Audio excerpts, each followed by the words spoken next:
ഉറപ്പായ സമ്മാനങ്ങളും ഡിസ്കൗണ്ടുകളുമായി.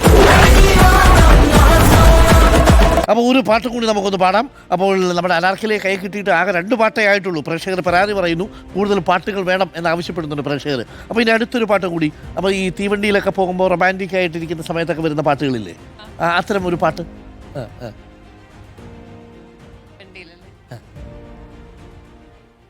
முன்தினம் பார்த்தேனே பார்த்ததும் தோற்றேனே சல்லடை கண்ணாக நெஞ்சவும் புண்ணானதே எத்தனை நாளாக உன்னை நான் பாராமல் எங்குதான் போனேனோ நாட்களும் வீணானதே வானத்தில் நீ வெண்ணிலா ஏக்கத்தில் நான் தேவதா எப்பொழுது என்னோடு வந்தால் என்ன ஊர் பார்க்க ஒன்றாக சென்றால் என்ன முன்தினம் பார்த்தேனே பார்த்ததும் தோற்றேனே சல்லடை கண்ணாக நெஞ்சவும் புண்ணானதே.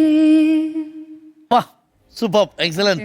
ഒരു പ്രേക്ഷകൻ പറയുന്നു, നിലവിൽ അനാർക്കലി വാർത്ത വായിക്കുകയാണെങ്കിൽ എങ്ങനെയുണ്ടാകുമെന്ന് നമുക്കെല്ലാവർക്കും അറിയാനൊരു ആഗ്രഹമുണ്ട്. അതുകൊണ്ട് അനാർക്കലിയെ കൊണ്ട് വാർത്ത വായിപ്പിക്കണം എന്ന് പറയുന്നു. തീർച്ചയായിട്ടും അനാർക്കലി പഠിച്ചത് ജേർണലിസമാണ് അല്ലേ?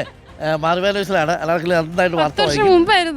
10 വർഷം ഒരു ചെറിയ ജാമ്യമൊക്കെ എടുക്കുന്നുണ്ട്. 10 വർഷം മുമ്പാണ് ഞാൻ ജേർണലിസം പഠിച്ചത്. എന്നാലും ഇന്ന് വായിപ്പിച്ചിട്ട് നമ്മൾ വിടും.